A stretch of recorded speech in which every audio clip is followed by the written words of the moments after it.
Assalamualaikum warahmatullahi wabarakatuh. Halo semuanya, pada video kali ini saya akan menjelaskan mengenai awal mula masuk dan berkembangnya Islam di Indonesia. Selamat menyaksikan. Masuknya Islam ke Nusantara adalah proses panjang yang terjadi secara damai dan bertahap.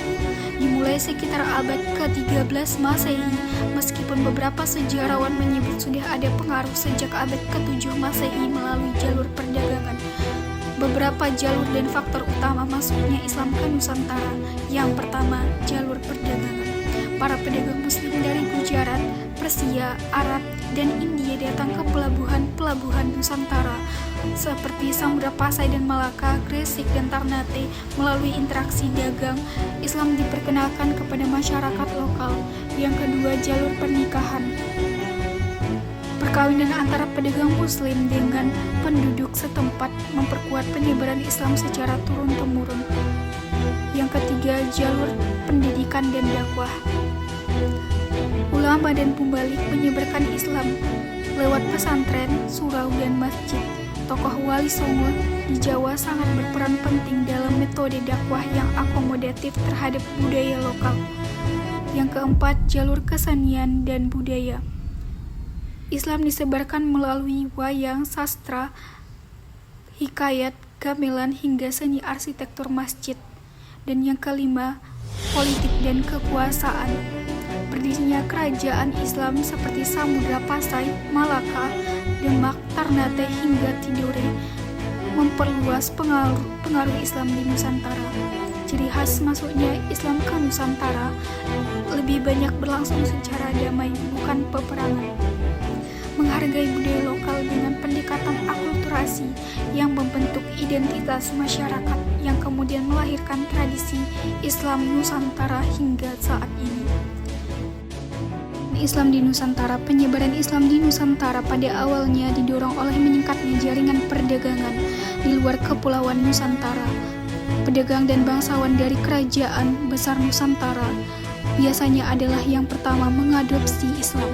Kerajaan yang dominan termasuk Kesultanan Mataram sekarang di Jawa Tengah dan Kesultanan Ternate dan Tidore di Kepulauan Maluku di timur. Pada akhir abad ke-13, Islam telah berdiri di Sumatera Utara, abad ke-14 di timur Laut Malaya, Brunei, Filipina Selatan, di antara beberapa kerajaan di Jawa Timur, abad ke-15 di Malaka, dan wilayah lain di Semenanjung Malaya, sekarang Malaysia.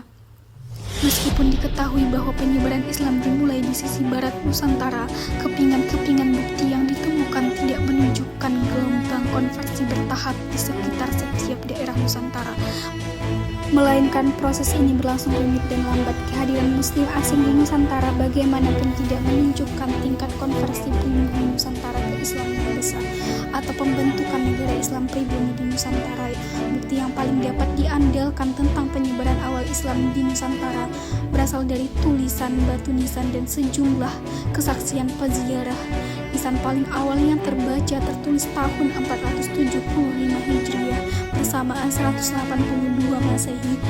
Meskipun milik seorang muslim asing, ada keraguan apakah nisan tersebut tidak diangkut ke Jawa. Di masa setelah tahun tersebut, bukti pertama muslim pribumi Nusantara berasal dari Sumatera Utara.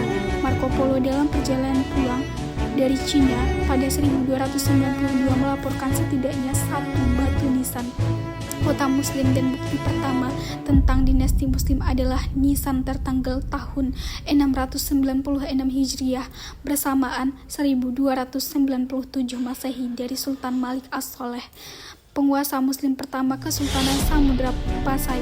Dengan satu batu nisan selanjutnya menunjukkan diteruskan pemerintah Islam. Kehadiran seorang sekolah pemikiran Syafi'i yang kemudian mendominasi Nusantara dilaporkan oleh Ibnu Battuta, seorang peziarah dari Maroko tahun 1346. Dalam catatan perjalanannya, Ibnu Battuta menulis bahwa penguasa Samudra Pasai adalah seorang muslim yang melakukan kewajiban agamanya sekuat tenaga, yang dengan mazhab yang digunakan adalah Imam Syafi'i. Nah, jadi teman-teman, itu dia penjelasan mengenai awal mula masuk dan berkembangnya Islam di Indonesia. Semoga video ini dapat menambah wawasan kita mengenai sejarah perkembangan Islam di Indonesia. Sekian video dari saya.